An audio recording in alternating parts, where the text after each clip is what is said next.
Okay, this is part 4 of martial arts. I know you're all thinking, how many parts is this video you're going to have?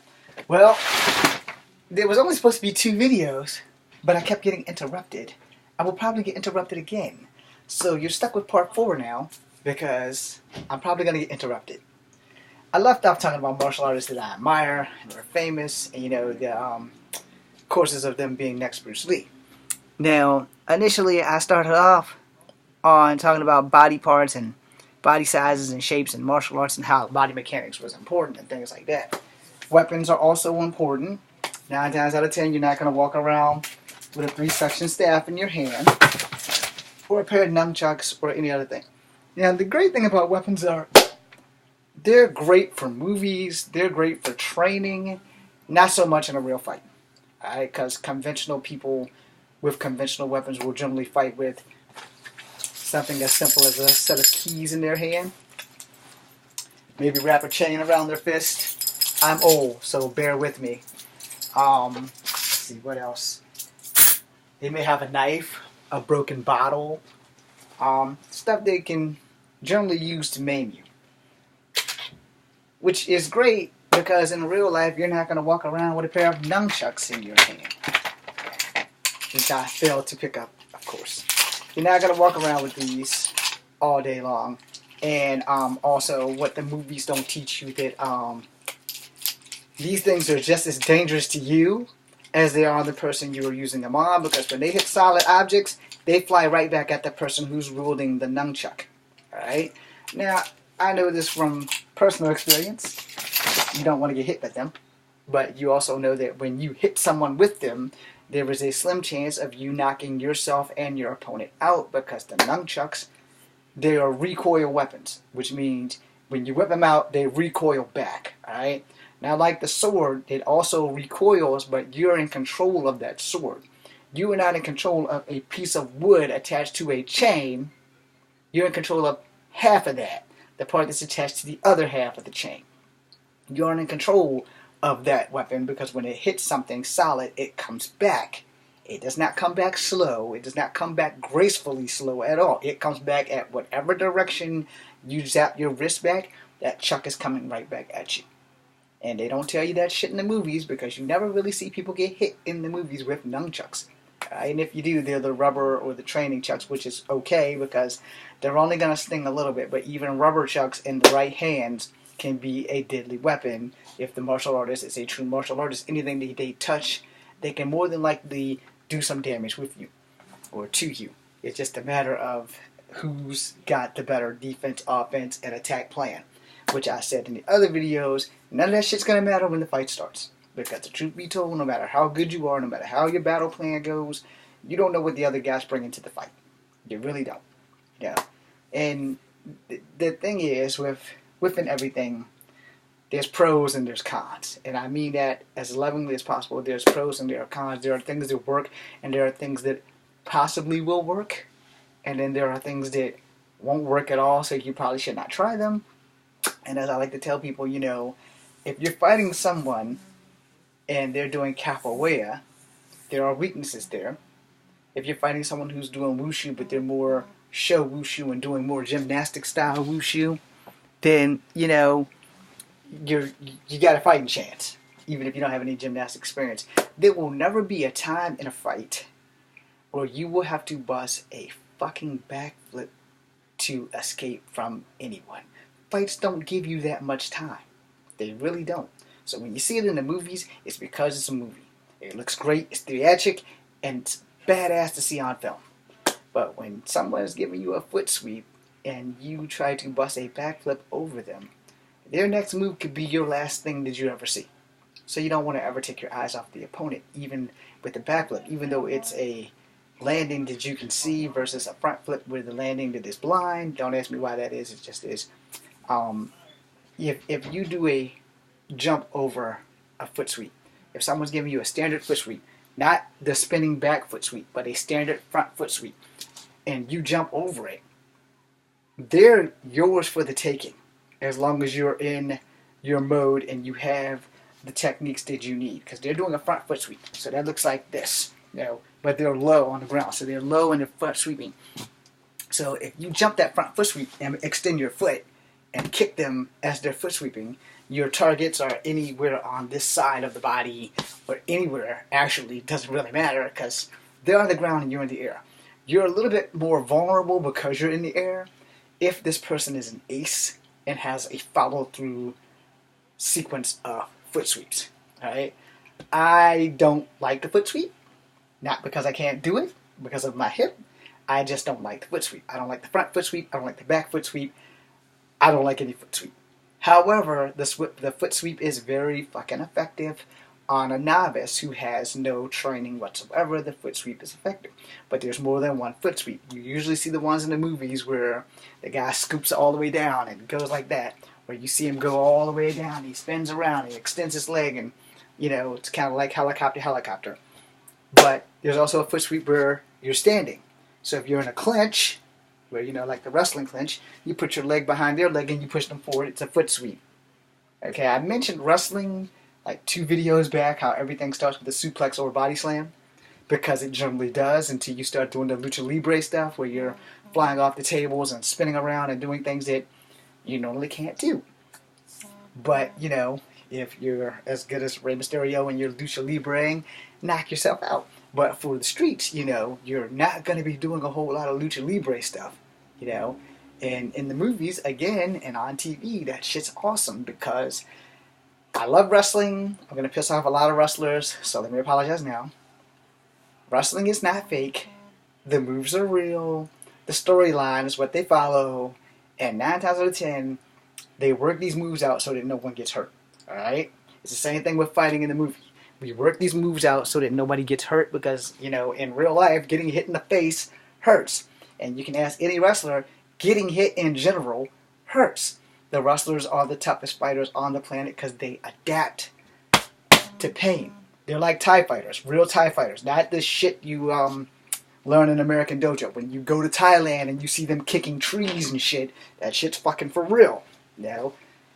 Trust me, the real TIE fighters, they don't really have a lot of pain here and most of here.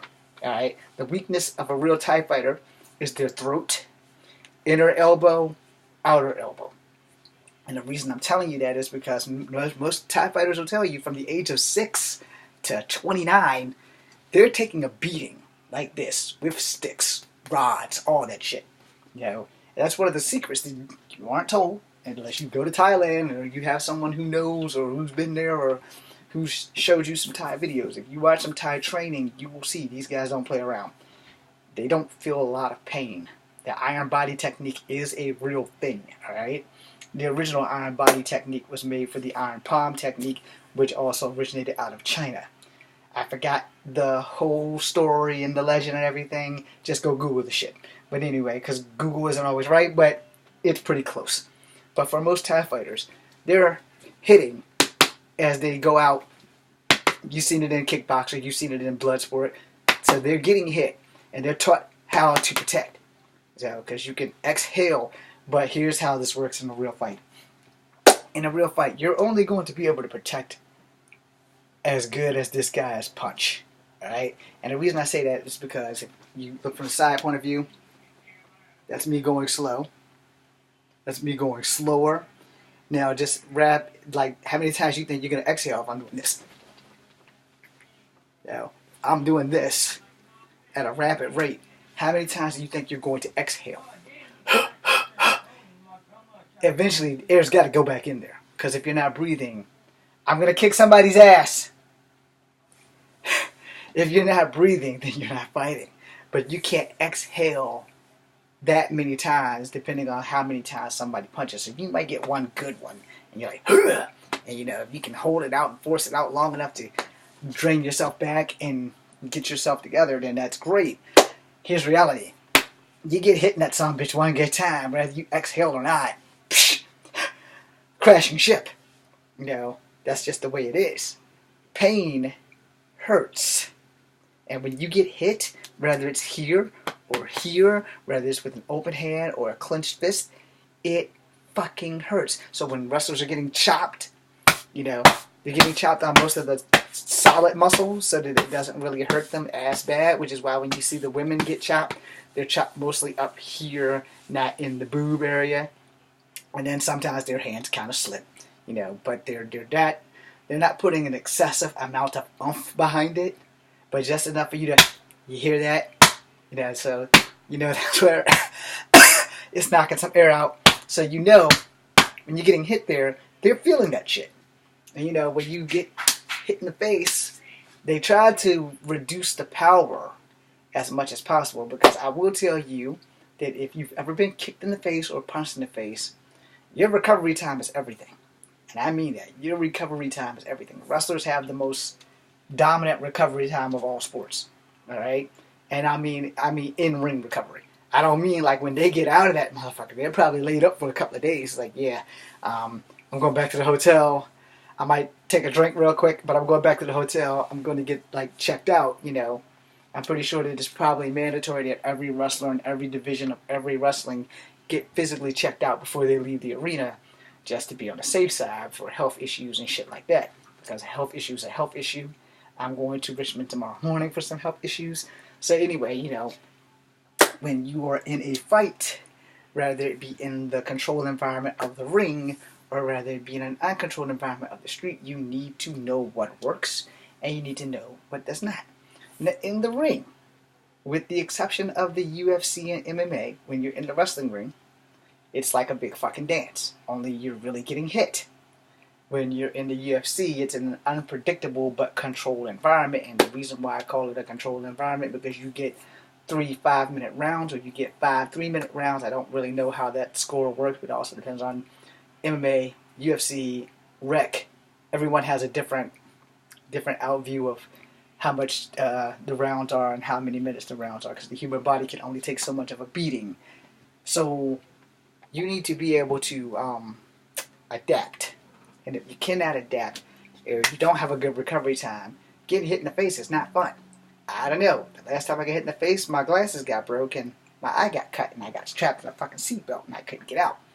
So that's not a fucking victory on my end. It wasn't a complete loss, because I never got to get out and redeem myself, if you would. But the point was, I didn't know I could still take one to the face and still recover. And the first time the guy hit me, I knew he drew back the second time, but the first time he hit me, it was painful, but not exceptionally painful. It was hard enough to let me know he'd attacked me. Now the second one was a little bit harder, and he drew back. I mean, he literally drew back and hit me the second time, and it woke up the sleeping dragon. And the only thing I could say was, "You're fucking dead, buddy." So when I went for my seatbelt and I couldn't get it off, he won, because the cops put him in the car and they handcuffed me, and I'm sitting over on this bench on Boudreaux's. Now, I tell y'all this story for a reason, because I had been trained to fight with my hands bound. And the reason why I did that was because I'm one of those, this could happen to me people. I'm not the opposite. I'm not one of you guys that go around saying, "Oh, this can never happen. Oh, yeah, it can. It can happen." Because when the cop told me that the car was stolen, I just gave him my hands. I was like, "Here you go." Yeah, I didn't steal it, but, here you go. But what they don't understand was, at 16 years old, I was taught how to kill people by a Green Beret. I never had to use anything he's ever taught me. Thank God for that. But prior to that, I had been training with my hands bonded since I stopped going to dojos. I figured out scenarios that I would possibly be getting in because I'm short. I tried it with my hands behind the back. Not so good. But my hands in front, very good. Because I've learned how to operate. It's just like push hands. I learned how to operate with my hands tied. Okay? So it can be done. But behind the back, it's not so good unless you're flexible enough to get through there. And I had to do that at least once. And I was like, yeah, I'll never do that shit again. Unless I'm literally in deep, deep shit. So, by the time my hands in front of me is a fate worse than death or whatever dummy does that. But, when I train with my hands tied, I will have to do a demonstration on that one day or another. But, training with your hands tied, you have to learn your range. Alright? Full extension, slow extension. Palm strikes, double fist. Those are really your only options. Double fist, double fist, double fist. That axe, the handle, wrestling move. You have to understand that shit, for it to work, you have to understand how your body mechanics work. Alright? Now, hands behind your back, that's the kiss of death. Alright? Because literally, you're going to panic.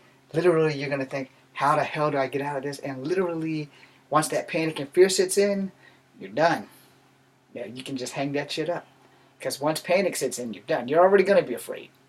Yeah, but you can't let the fear control you. But when your hands are tied in front of you, you know that you have an option of a fighting chance, which is better than no chance at all. But in a controlled environment, you know, you can't control that. Just like that asshole that just went by with my lights on. Anyway, in an uncontrolled environment, like in the streets when your hands are tied, if they're tied in front of you, you have a fighting chance. Of course, unless somebody got a gun or a knife to your throat. You know, comply. Don't be a superhero. You don't live in a TV world. There's no guy in the back of the apartment with the makeup room that's gonna like clean you up when you get messed up. Good chance that the person with the knife is gonna try to cut your throat. You don't want that, so you just pretty much do what they say. Don't worry. Don't worry. Karma works in mysterious ways just like the Lord. But, you know, I'm going to have to make a fifth video, and I'm sorry for that. But I want you guys to know before I get into that video that you have to understand how your body works. In the fifth video, I'm going to talk about body mechanics and your body shape and size. It will probably be a little bit offensive, so if you are very sensitive about your body, then you probably should not watch that fifth video. Thank you guys very much.